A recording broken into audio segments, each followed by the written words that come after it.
Salve galera, bom dia, boa tarde, boa noite, boa madrugada. Então vamos continuar nosso curso essencial sobre o controle de constitucionalidade. A gente na última aula começou a conversar sobre o controle concentrado. Vamos dar uma revisada no que a gente viu ao final da aula e vamos seguir em frente. Então olha só, como a gente viu o controle concentrado, é o sistema austríaco europeu, você vai ter um tribunal constitucional com exclusividade em realizar o controle. Processualmente, como é que ele vai se apresentar?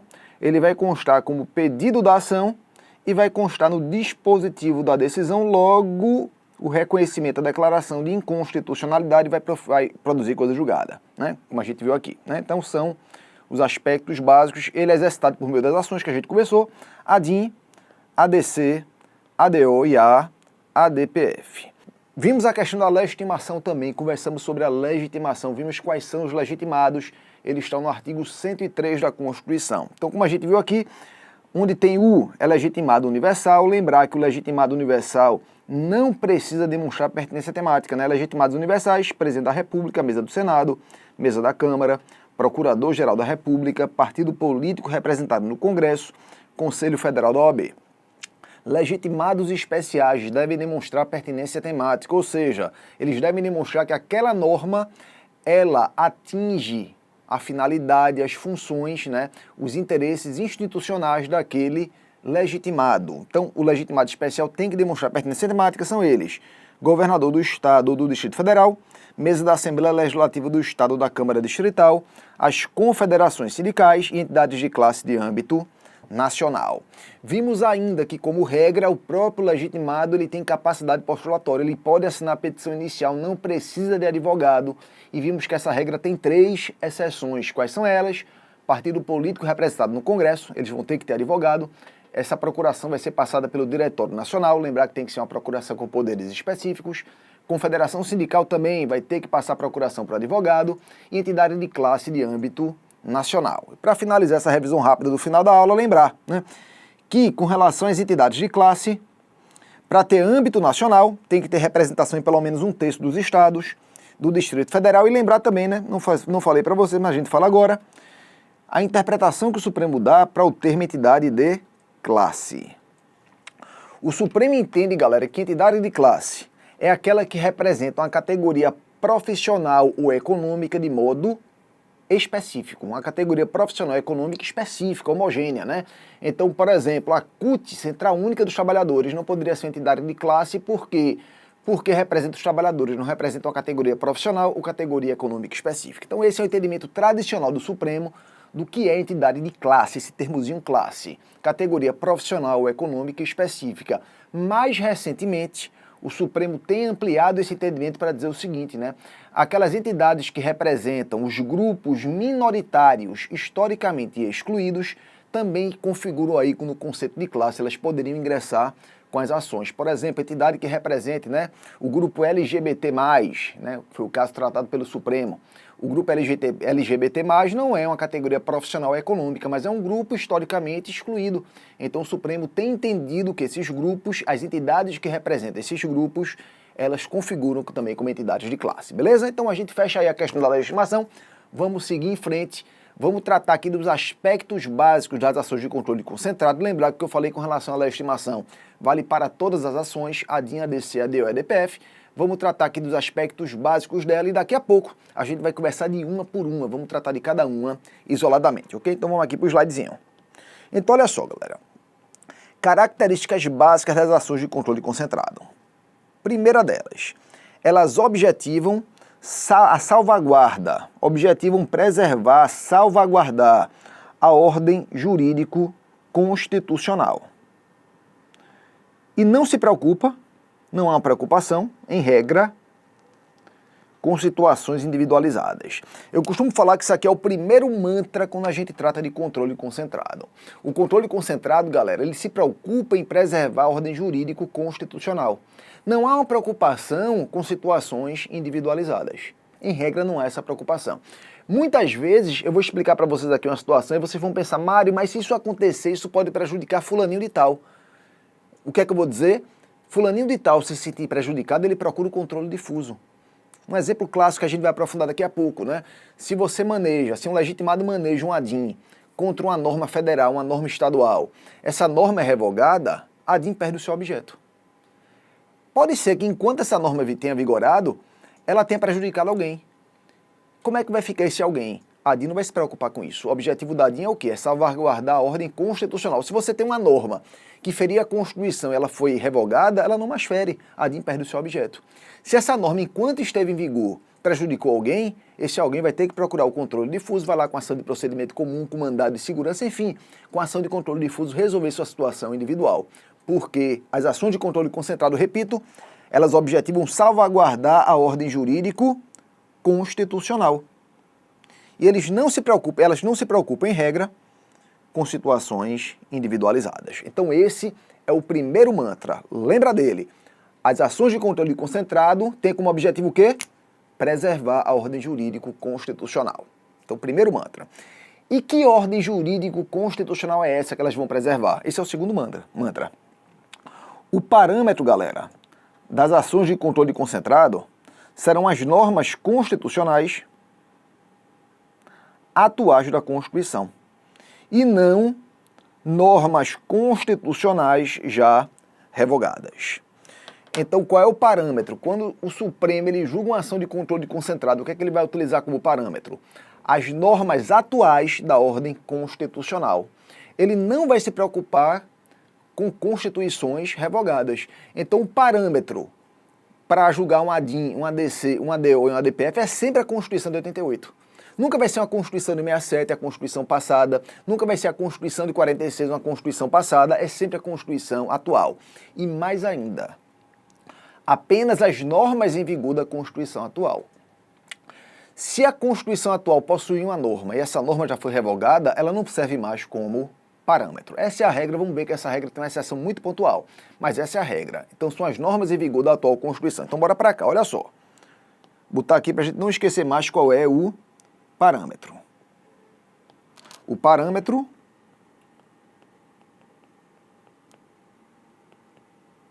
para as ações de controle concentrado são as normas em vigor da Constituição Federal de 88 e equivalentes a essas normas, né? Então são as normas em vigor. Olha só. Então qual é a primeira conclusão que a gente tira? Que não serve como parâmetro,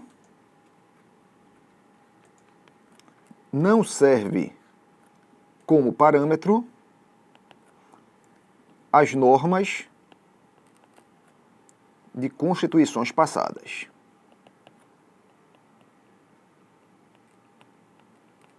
Não serve como parâmetro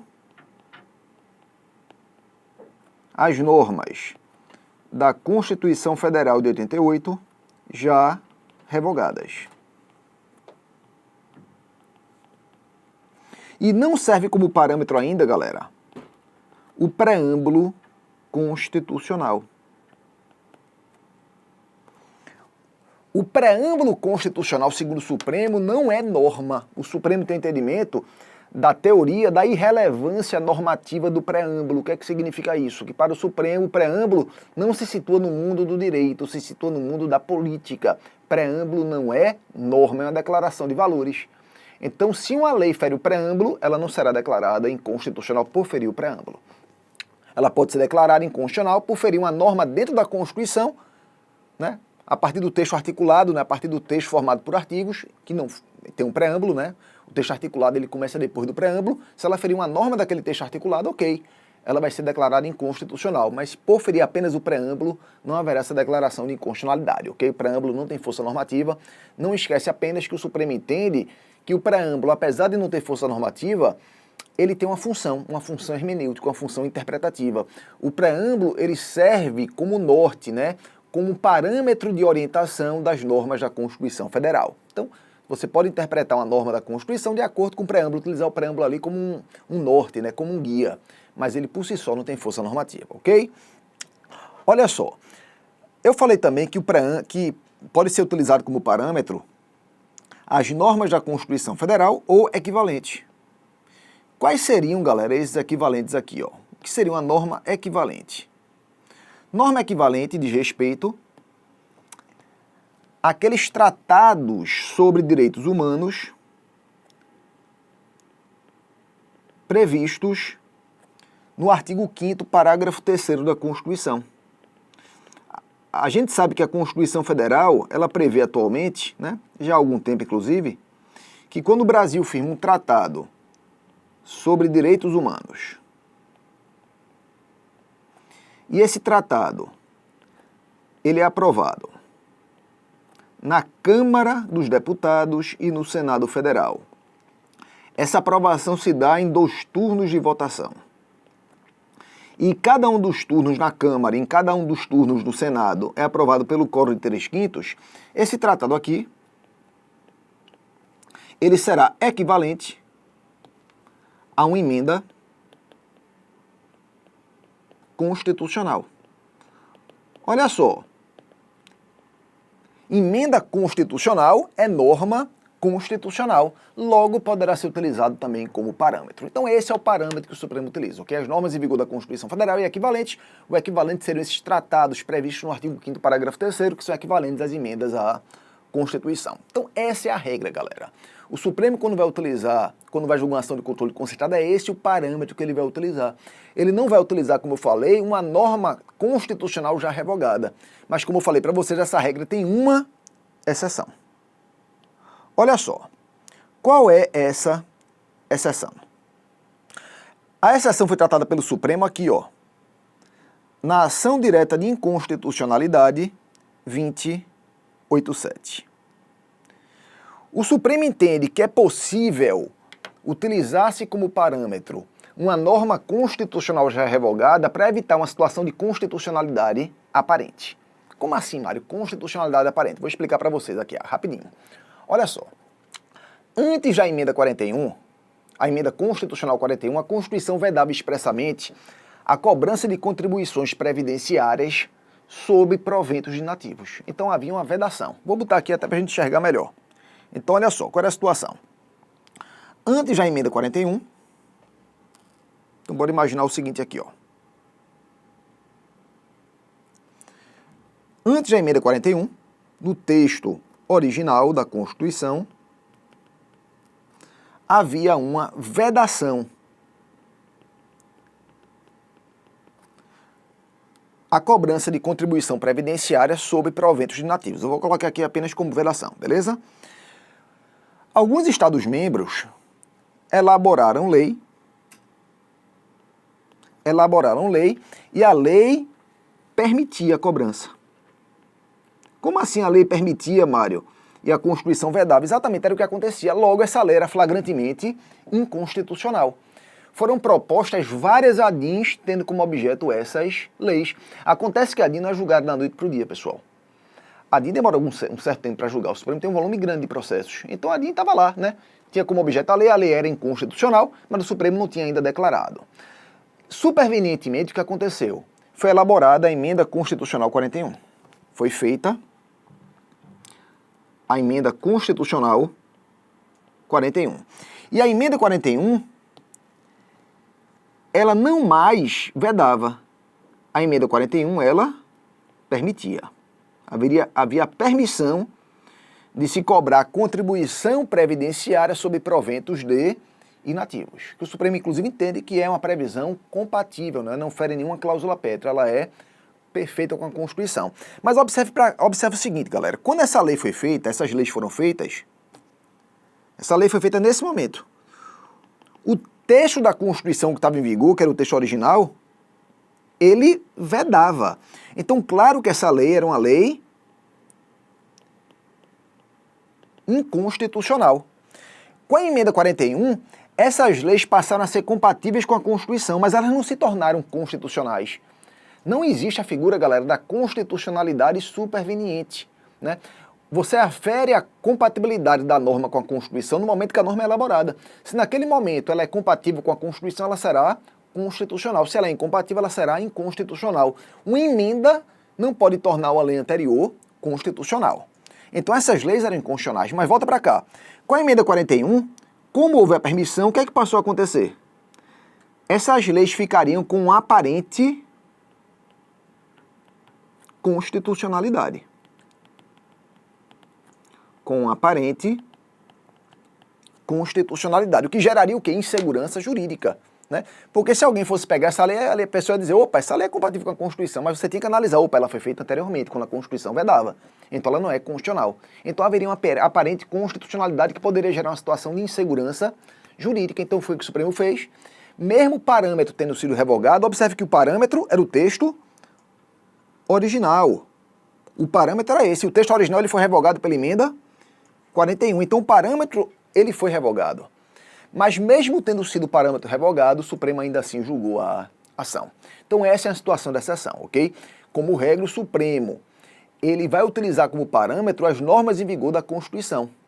Não vai utilizar normas já revogadas. Qual é a exceção?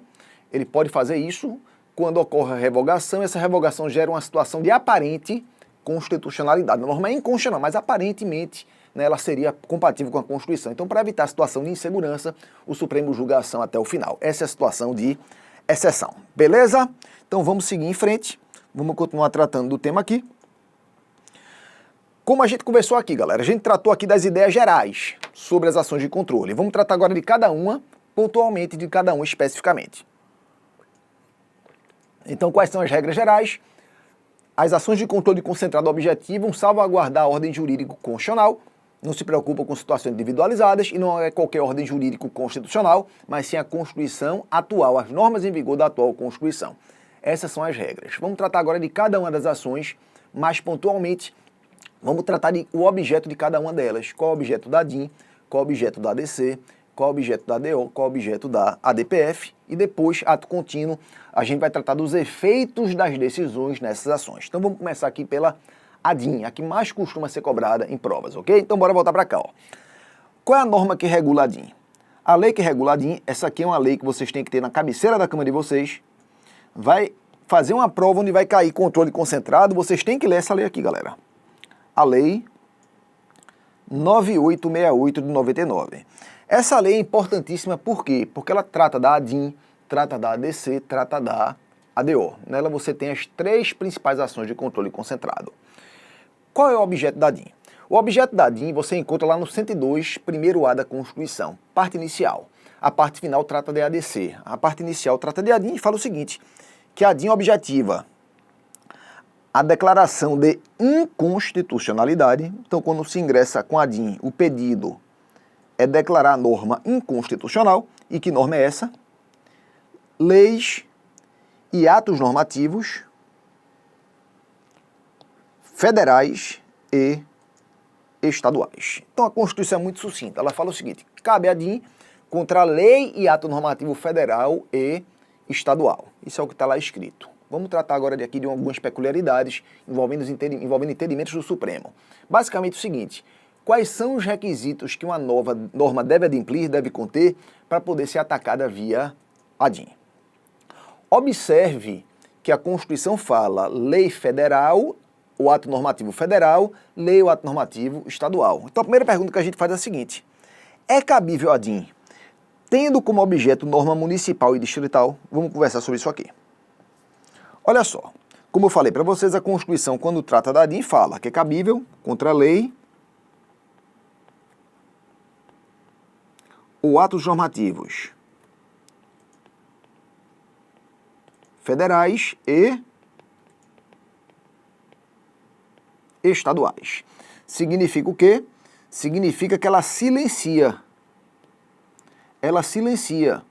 com relação a normas municipais, normas do município e normas do Distrito Federal. Então, há um silêncio da Constituição com relação a essas duas espécies normativas. Galera, o silêncio da Constituição pode significar muita coisa. O silêncio da Constituição pode significar uma proibição, pode significar uma permissão, pode significar o não querer tratar aquela matéria e reservar ao legislador o tratamento dela. A gente não vai conversar aqui sobre hermenêutica, né? Porque tomaria muito tempo, o objetivo da gente é tratar de controle. Mas o que eu quero dizer para vocês, que nem sempre o silêncio é uma proibição. Pode não ser uma proibição. Então como é que o Supremo interpreta isso? O Supremo interpreta o seguinte, quando a Constituição não tratou de município, isso aqui é uma proibição. Não cabe ADIM contra a norma municipal. Não é cabível ADIM contra a norma municipal. O Supremo interpreta como uma proibição. Mas com relação à norma do Distrito Federal, será que haveria uma proibição? Aqui a interpretação é diferente. Quando você vai no artigo 32 da Constituição Federal, a Constituição proíbe a divisão do Distrito Federal em municípios. Isso vai gerar uma consequência importante. Qual é a consequência importante? Que, como regra, o Distrito Federal vai acumular competência dos estados e dos municípios. Tem exceções, mas a regra é essa. Aquilo que o estado trata, o DF, o Distrito Federal poderá tratar. Aquilo que o município trata, o Distrito Federal poderá tratar. Um exemplo aqui para a gente poder compreender melhor. Bora pegar um tributo, o IPVA. O IPVA é um tributo de competência estadual. Eu estou aqui em Pernambuco, né? Município do Recife, estamos gravando por aqui. Então, olha só. Uma lei que vai regular IPVA em Pernambuco é uma lei do estado de Pernambuco. Mas se você for falar de IPTU, esse tributo é de competência municipal. Pernambuco não pode regular. Então, que vai regular o município. Eu estou em Recife, então o município do Recife regula. Então, cada um na sua. No Distrito Federal não é assim. O Distrito Federal ele não pode se dividir em municípios. Então, ele acumula, como regra, competência dos estados e dos municípios. Significa o quê? Que uma lei do Distrito Federal vai poder tratar de IPVA, competência estadual, e também de IPTU, competência municipal. Bora juntar as ideias? Cabe ADIM contra a norma estadual? Cabe. Cabe ADIM contra a norma municipal? Não cabe. Então vai caber ADIM contra a norma do Distrito Federal que revela exercício de competência estadual. Então a norma do Distrito Federal que trate de IPVA pode ser objeto de ADIM. Uma norma do Distrito Federal que trate de IPTU não pode ser objeto de ADIM. Então como é que ela poderia ser atacada, Mário? A gente vai ver mais na frente que pode ser por ADPF, mas não por meio de ADIM, beleza? Então volta para cá. Então o que é que a gente tem aqui, ó? É cabível ADIM também contra normas do Distrito Federal no exercício de competência estadual. Fechou? Bora voltar para cá. Então, olha só. Então, primeira pergunta a gente respondeu, né? É cabível ADIM tendo como objeto normas municipais e distritais? A gente viu aqui. Tendo como objeto norma municipal?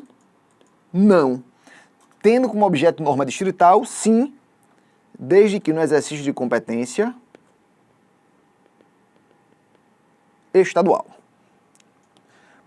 Próxima pergunta que a gente vai fazer, ó. É cabível ADIM tendo como objeto normas pré-constitucionais? Galera, será que é possível atacar por meio de ADIM uma norma anterior à Constituição Federal de 88? Antecipo que a resposta é não, não é possível. Para ser objeto de ADIM, a norma tem que ser pós-constitucional, tem que ter sido editada após a vigência da Constituição Federal de 88. Por que isso? Lembra do karma lá, do karma não, né? Do mantra que eu passei para vocês. Karma não, Deus me livre, né? Do mantra que eu passei para vocês. Qual é o objetivo da ADIM? Declarar norma inconstitucional. Não esquece disso. O objetivo é declarar norma inconstitucional. Então, qual é o parâmetro? As normas em vigor da atual Constituição. Vem para cá de novo. Olha só. Bora imaginar a seguinte situação.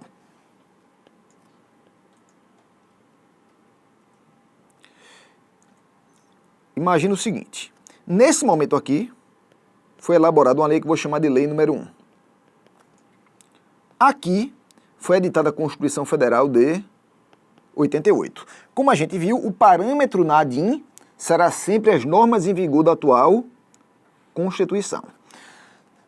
Olha só, galera, se eu vou verificar se essa lei é compatível ou não com a Constituição de 88, o que é que eu tenho que analisar? Eu tenho que analisar se essa lei tem compatibilidade material,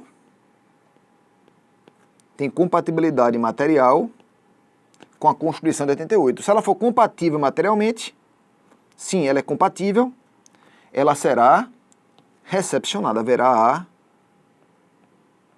recepção dessa norma. Se ela não for compatível,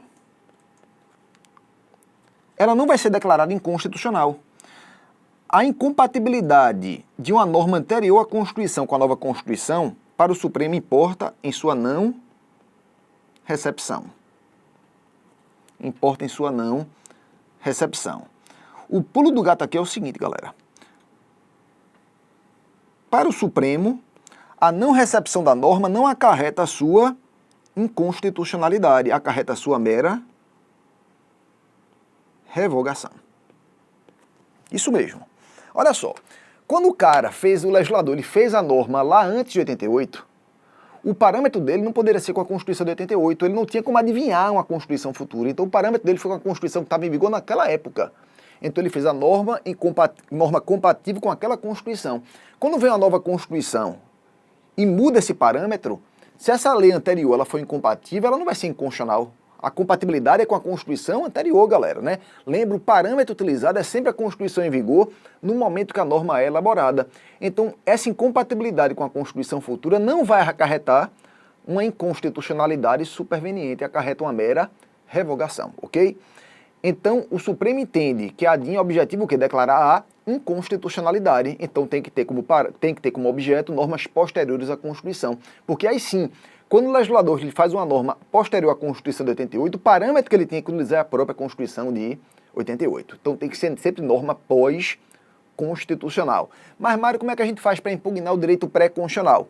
Vamos ver mais à frente que vai impugnar por meio de ADPF, ok? Mas não será por meio de ADIN. Então, uma outra característica importante da DIN, vamos voltar para cá, é que na DIN você tem que estar sempre diante de normas pós-constitucionais. Então é cabível a DIN ter como objeto norma pré-constitucional? A resposta é não. A norma tem que ser sempre pós-constitucional, beleza? Próxima pergunta. É cabível a DIN tendo como objeto norma já revogada? A gente até antecipou isso já, galera. Olha só, será que é possível ingressar com a DIN tendo como objeto a norma já revogada? A resposta é negativa. Essa é a regra. Não cabe a DIN contra a norma já revogada. Objetivo da DIN qual é? Preservar a ordem jurídico constitucional. Se a norma foi revogada, ela não mais fere a ordem jurídico constitucional. Logo, por obviedade, obviamente não vai caber mais a DIN. Mas, Mário, bora pensar numa situação diferente. Imagine que foi manejada a DIN, quando a DIN foi manejada, a norma estava em vigor, e antes do julgamento da DIN, ela foi revogada. O que é que vai acontecer nesse caso?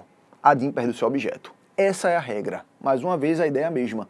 Se a norma ferir a Constituição, com a sua revogação, ela deixa de ferir. A DIN perde o seu objeto. Então, o que é que a gente vai ter aqui, galera? Olha só. Primeira situação. A DIN, que foi manejada, tendo como objeto norma já revogada.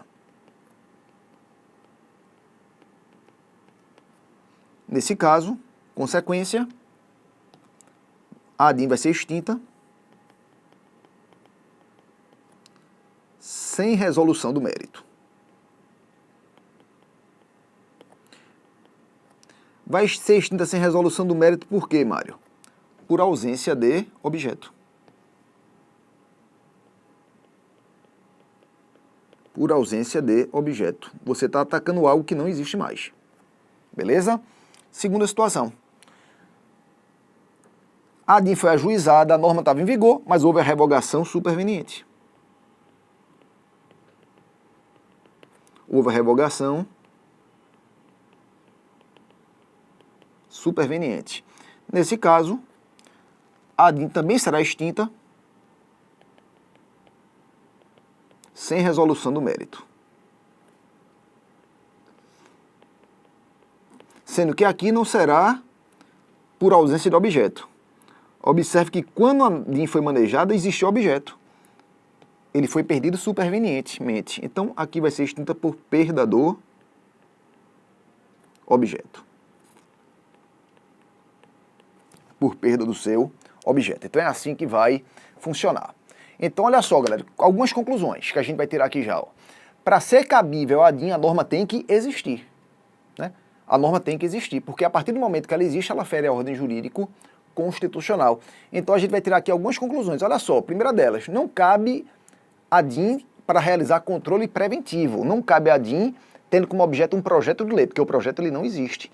Mas, Mário, na aula passada você falou que o judiciário poderia fazer controle preventivo. Lembra que eu falei que é por meio de mandado de segurança, é controle difuso. Não é por ADIM. Na ADIM o controle é sempre um controle posterior, um controle repressivo. Então não cabe a ADIM para realizar controle preventivo, não cabe a ADIM tendo como objeto projetos de lei. Segunda situação, não cabe a DIN contra a norma já revogada. E terceira situação, Uma vez revogada a norma após o ajuizamento da ação, qual é a regra? Ela vai ser extinta sem resolução do mérito. Essas aqui são as regras, galera. Vamos tratar agora de algumas situações excepcionais. Olha só, a gente tem basicamente 4 exceções ao que eu falei para vocês, né? O que é que envolve as exceções? A DIN foi ajuizada. Uma vez ajuizada, a norma foi revogada. A gente já viu, a regra qual é? Perde o objeto.